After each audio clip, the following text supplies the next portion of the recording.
నాయకుడికి స్టెబిలిటీ ఉండాలని మంత్రి నారాయణ అన్నారు.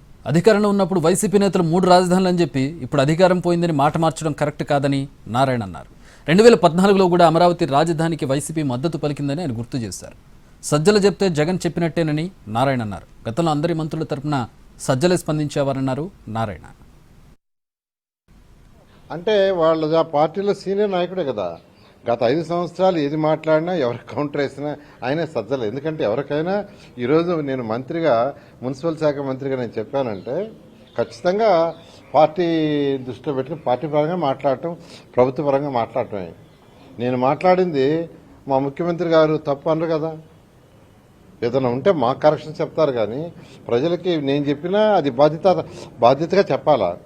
ఈరోజు సజ్జలు చెప్పాడంటే వాళ్ళ పార్టీలో బాధ్యతగా చెప్పినట్టే. కాబట్టి వాళ్ళకి స్టెబిలిటీ లేదు.